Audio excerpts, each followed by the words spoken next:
You're live. All right, good morning. It's 11 a.m. Tuesday, August 6th. This is a meeting of the Public Safety Committee. I'd like to call the meeting to order and acknowledge that the press and the public have been duly notified of the meeting in accordance with the Freedom of Information Act.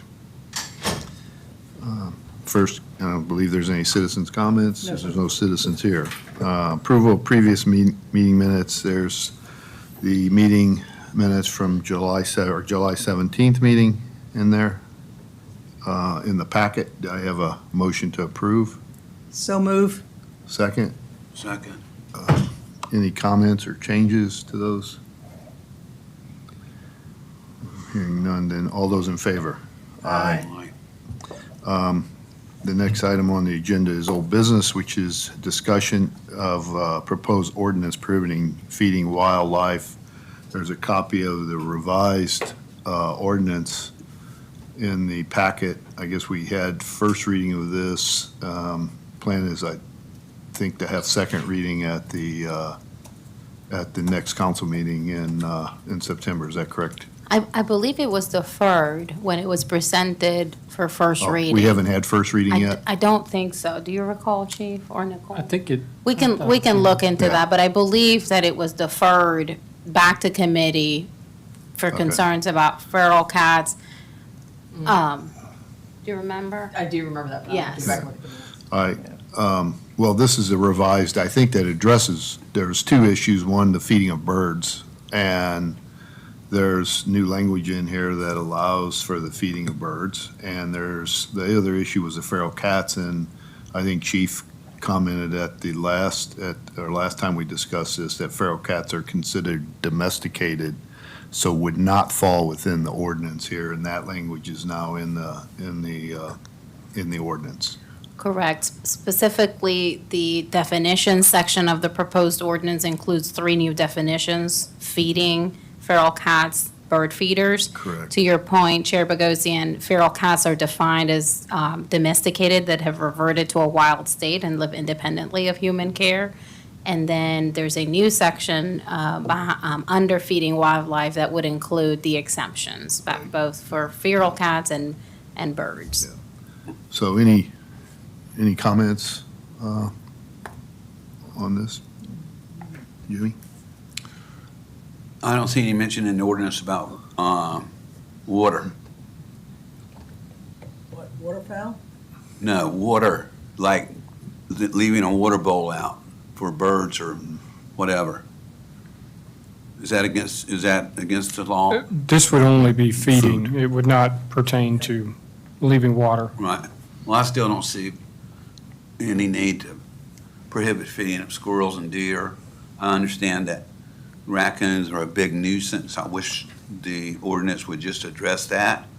I think that we're going overboard with this, and I just think it's too much, and I can't support it. I think that there's nothing wrong with feeding certain wildlife like deer and squirrels. Squirrels not even mentioned in the ordinance. They are mentioned as all other wildlife, but they're not specifically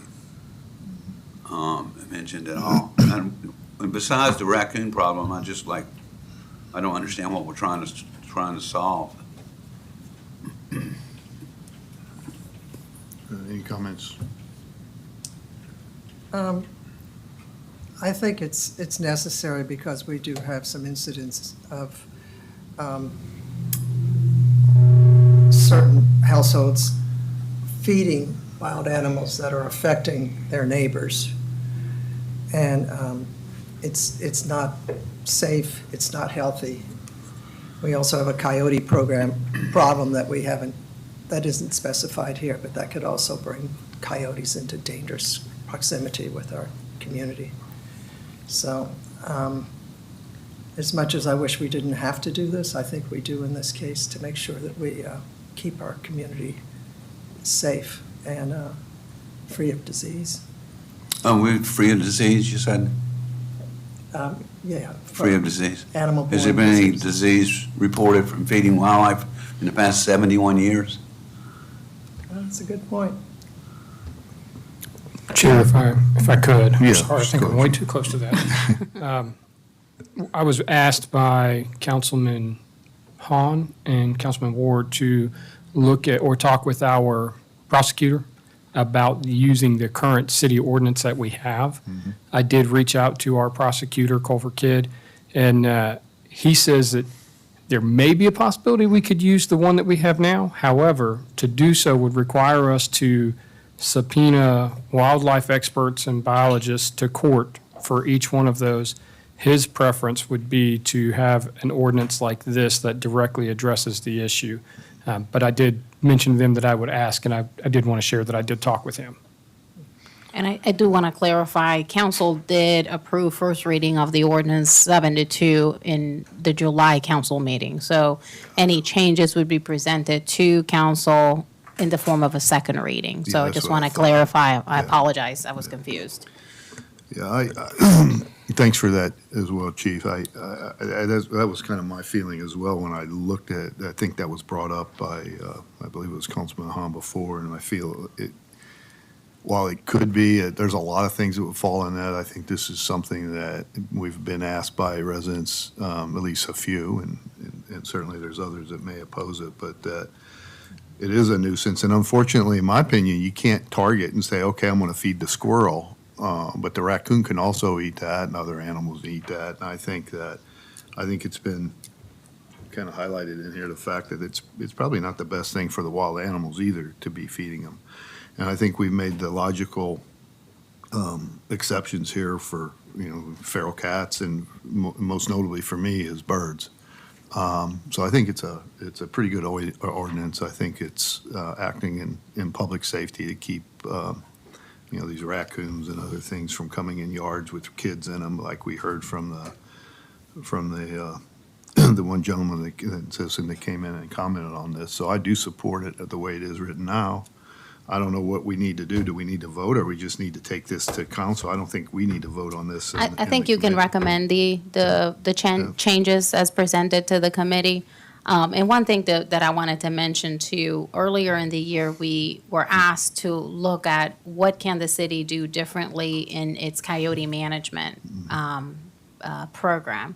And, we know coyotes have existed in our community for a long time, but this year particularly, we saw a huge increase in sightings and a huge increase in either attacks or very close encounters. And we believe that, this could be beneficial as part of an a sort of a comprehensive coyote management strategy, because it deals with, as the chief has learned, it's the main reason why our coyotes are attracted to some of these areas is they're finding food very easily, and they're becoming more brazen and more active around humans. And we're very limited in what we can do with coyotes anyway. We tried trapping again. We were successful this last round, but the number of sightings was very high, and again, the attacks that we saw in our community. So this is just one additional effort, and one additional tool that may help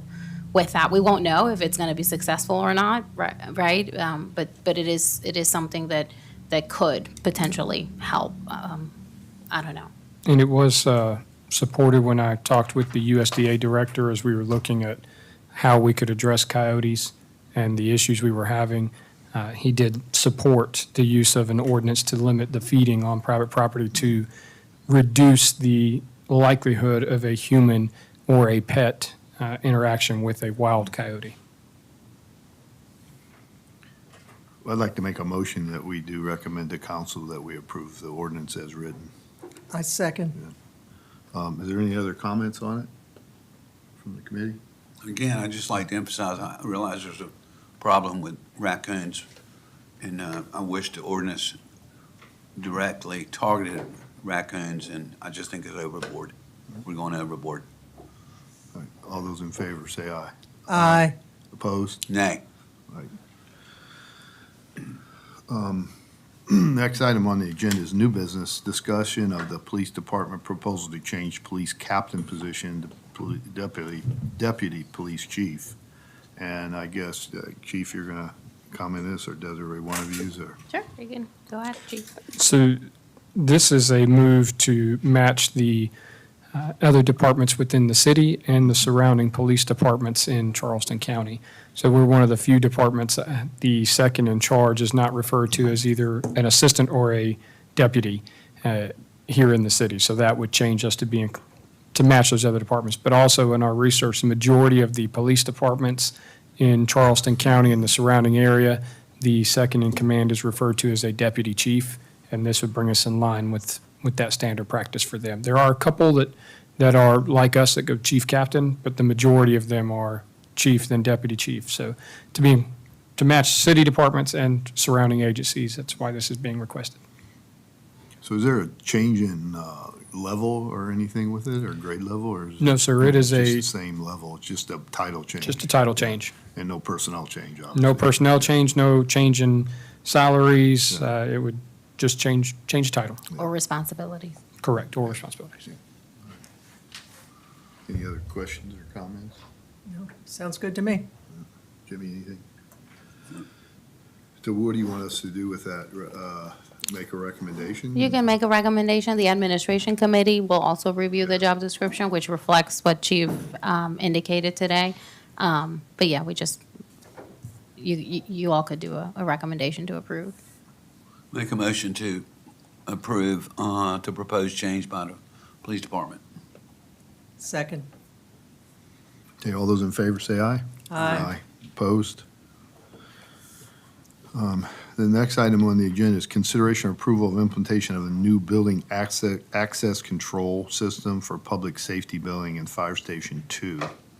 I guess this is part of the FY '25 budget, and it details that. The quote is in the packet as well, so any discussion on that from staff? So just to reiterate, this is included in the FY '25 budget as a project for both police and fire. There's a memo that outlines the recommendation and where the project is being funded in FY 2025. As you can see, it's a split between capital projects, state accommodations, tax fund, and between police and fire because they share public safety building. The budget also includes a $62,000 allocation for Fire Station 2, which our goal would be to include in this quote. The quote currently does not include Fire Station 2, but I know Chief is going to be working with the contractor to also include Fire Station 2 as part of the work so we can do it all at once. What does this actually do?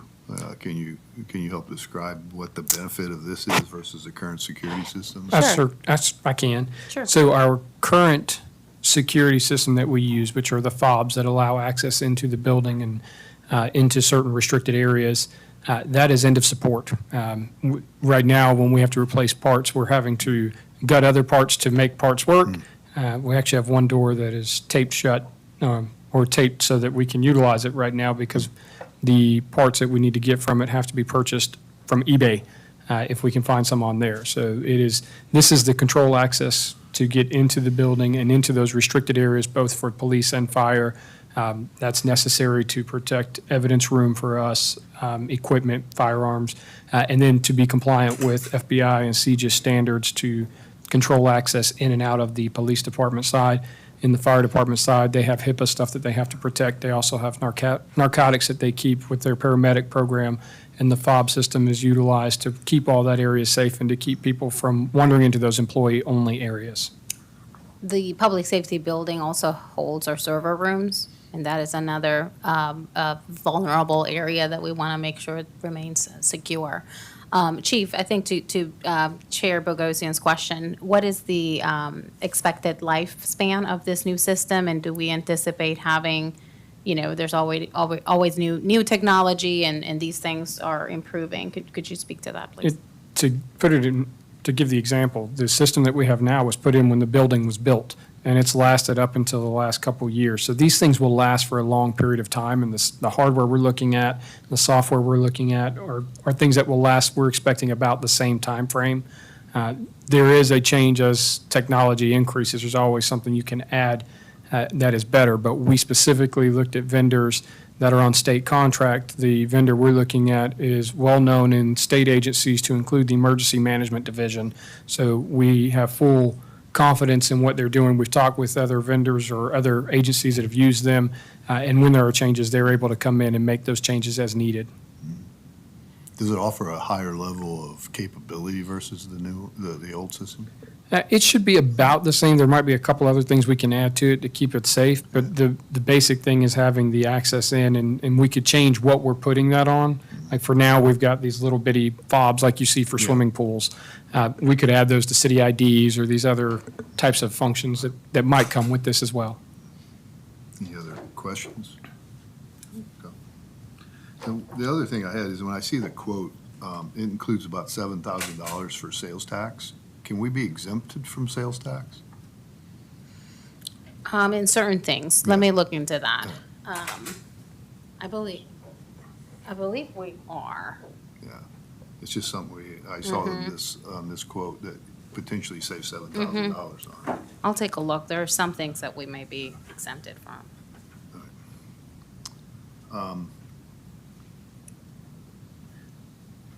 So the total amount, the quote included is $124,000, but that does not include Fire Station 2.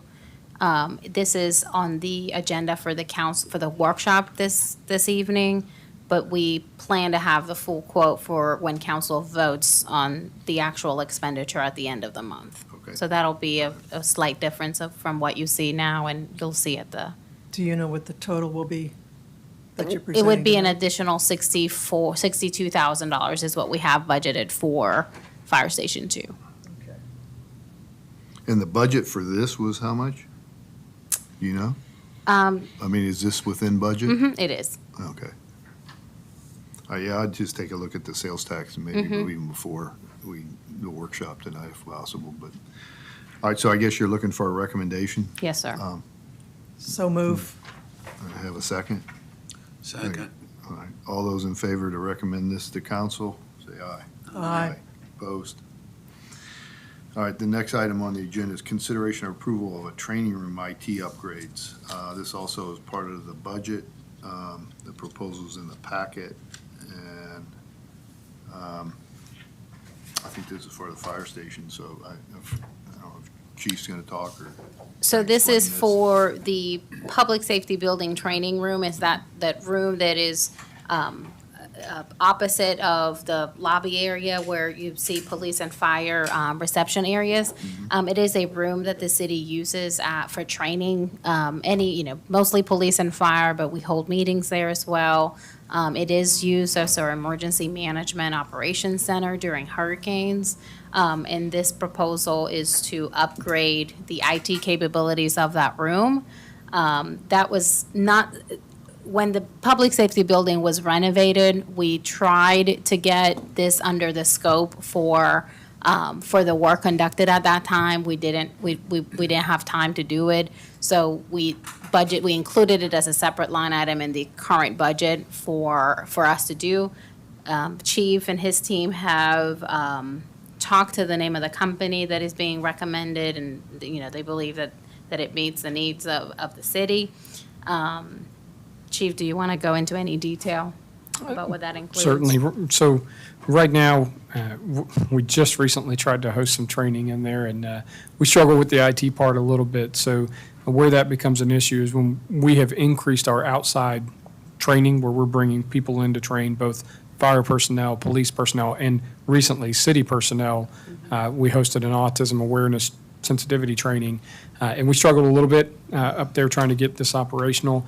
So just in the training, this will be an upgrade so that we can function more seamlessly to utilize different parts of the room for different types of presentations from the presenter, but also in our Municipal Emergency Operations Center, we recently used it when we were looking at the most recent storm as we prepared to use the different functions in there. What will happen is this will give us the ability to actually set up these stations for a planning section, an operations section, a police section, and fire section, so that we can more seamlessly run all sections at one time while still having one main source on the drop-down screen. So this will give us the ability to actually function as you see more emergency operations centers functioning. And the reason I just wanted to make sure, the city council and the city did discuss doing some IT improvements to that room while we were doing public safety building. They were not done at that time, so this is not, an added expense to what we thought we did a couple of years ago. So just to clarify that, if some may remember, well, didn't we do this recently? We didn't, and that's why it's included in the budget. So it's 100% funded by a tax I and believe, hospitality tax? I believe so. That's what it says. Yes, sir. State and hospitality tax. Hospitality tax. Well, emergency services is an eligible expense for municipalities that I understand collect that. I know. hospitality tax revenue. And that's how it's included in the budget. Council has the ability to redistribute that funding in a different way if that is the will of council. So it's not set in stone if council feels like we should fund it through a different fund. Certainly is possible. That's just how it was. I have the same comment about sales tax on this one as well. There's $1,700 in there. We'll look at that. All right. Any other comments or questions? I'll make a motion that we approve the funding of this to council. Second? All those in favor say aye. Aye. Nay. All those opposed say nay. All right, next item is, I think Councilmember Anderson has some data to report on summer traffic volumes. This is based on the SCDOT connector traffic counts that they do. I believe you sent out some information as well here. Yeah, there are two handouts. The first one I'm not going to go through. I think it's just basic background, which talks about the factors that affect traffic capacity and the way that traffic engineers trying to explain how they think. What I'd like to do is sort of just give a really quick summary. The connector is a two-lane, two-way facility, and the theoretical capacity of a road like that is between 20 and 24,000 vehicles a day. In the month of July, we exceeded 20,000 vehicles a day every single day. So we are running at capacity. It's the most efficiently used road, though, that I've ever worked with, because things that'll reduce capacity are things like driveway openings, intersections, parking, lane width, and all of those, and trucks. All of those are optimum on the road. Directional distribution, we're pretty much 50-50, 55-45 in terms of inbound, outbound traffic throughout the day. So because of that, we can get up to 30,000 vehicles a day across that road. But when we hit 30,000, that's when, Chief, you're going to see the gridlock happen on the island. And it's not all day, but it's in the late afternoon, which is, we're fortunate for that. I think there's still more we can do, but I want to make sure that we get the data out there to find out.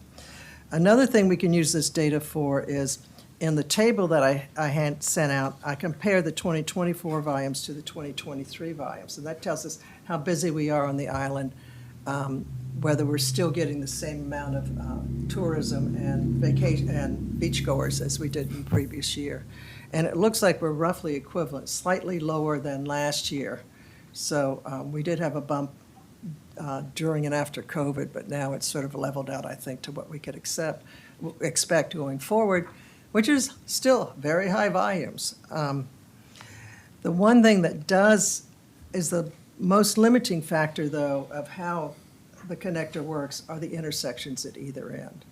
One of them on the island, 14th Avenue at Palm Boulevard, is a signalized, both of these are signalized intersections.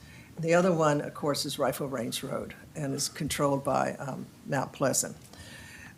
With those, when a signal is added to an intersection, it automatically reduces the capacity on the roads because for a while, traffic is stopped on the road that had throughput before. So those become the limiting factors, and that's where I think we certainly can do something better.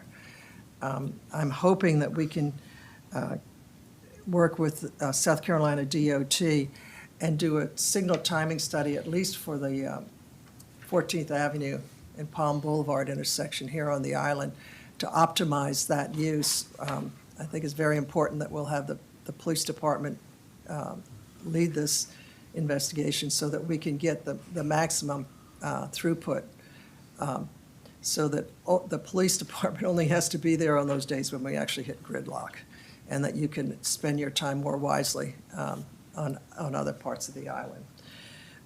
In Mount Pleasant, there is situations that could be improved at the Rifle Range Road intersection, but that's under the control of the town of Mount Pleasant, so we have to get their buy-in to what we're proposing. And for that, the best way to describe it is traditionally, when a traffic engineer looks at an intersection, they consider the peak hours, which are normally 7 to 9 in the morning and 4 to 6 in the afternoon, Monday to Friday. Well, guess what? Ours isn't that. Ours is midday and weekends. And I think that's where we have an opportunity where we can work with Mount Pleasant so that we never take anything away from them. But if you've ever sat at that Rifle Range Road intersection and on the connector, waiting for the signal to turn, and there's no traffic on Rifle Range Road, that's an opportunity that we may be able to capture for the connector. And a signal timing study there could work with that. I think that's basically what I wanted to start with today, and see what we can do going forward about possibly getting some signal timing changes out there. Is there any effort going on with them to analyze the data and to coordinate the lights and signals, and is there an effort to do that already or not? We did work with SCDOT in Mount Pleasant a couple of years ago to retime this signal in a new, I don't know the term, but they implemented a new timing for peak season and peak times during the season. And we did see a huge improvement, Chief, correct me if I'm wrong, during those peak hours where the traffic was not, backed up. And I see it from my office, when it used to happen pretty frequently. Vehicles backed up all the way to the post office and sometimes even farther than that because the light was not, it wasn't long enough for people to get off of Palm Boulevard and onto the connector. And that was changed. But whether there's an effort to conduct a full-on signal timing study, no. They collected a lot of data as part of their work with the development of options for the connector.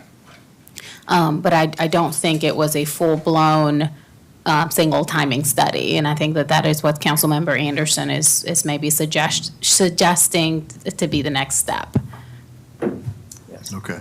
And I do believe, did you talk with the DOT traffic engineer for our area who said he would be willing to make timing changes if we did the study? I have not, and I know that during the work that the DOT did related to the connector, the city commissioned and paid for an additional study on our end to get additional data, and I think that may be whether or not that data collected would be enough to request additional changes to signal timing, but no, we have not done that yet. So is that the next the action item out of this, is the next step? Is Yes. to- Yeah, Let's do that. okay. All right. Thanks, that's it. All right, so the miscellaneous business, our next meeting is it 9 a.m.? Or It should be 11, I'm 11, sorry, yeah. 11 a.m., 11 a.m. on October 1st. What day of the week is that? Tuesday, sir. Okay. Monday mornings are tough for me. I'm glad it's Tuesday. You good with that date? Yeah. You good with that? As long as it's not Monday. Yeah, okay. All right, then, Are there any topics that you all would like to discuss? There's, the wildlife ordinance was pending under old business. That'll be brought before council at the end of this month. Is there anything else that you all are interested in discussing that we need to be prepared for? Because right now, I don't have anything. I would like to talk Pending. about parking. Oh, that is right. Oh, yeah, the, parking We report. do have that in the, I'd like to on our talk about the schedule. fees, parking fees, and if there's an opportunity for us to do something with those on Island. And we have that in our queue for October to present to you all an after-action report from PCI and some recommendations associated with fees and some code changes that would facilitate the enforcement of some type of violations. So we'll be presenting that to the group. If there's anything else, let us know. That's a good topic. Things like, people have questions like, if I'm parked, I gotta park with the flow of the traffic back in the neighborhoods. Back, like at my house, 23rd and Hardin, and if you're parked off the pavement, but against the flow of the traffic, which there's very little traffic on my street, then you get a ticket. And that's got people upset. And technically, that is State law. state law. Yeah. It's also an issue with off the pavement. Parking off pavement and some. There is no room to park off the pavement. So, yeah, we'll, Unless you're in private property, and you're in private property, you can't park on private property either. So correct. there's really no place to park. Yes. So I think what's happened is a lot of these rules are already in the books, but, they're being more heavily enforced. See that right there, seeing the state law, that helps me a lot in explaining to people. Say it's not, they think it's us, No, but I didn't. it's those All other the years I've guys. been sitting here, I didn't know that was the state law, so you learn something every day. Yeah. But I think we should review the whole Sure. first year PCI, any recommendations they have on parking fees and the whole parking payment mechanism and the whole thing. And if Yes. there's any other items, just forward Let them us know. to Desiree. All right?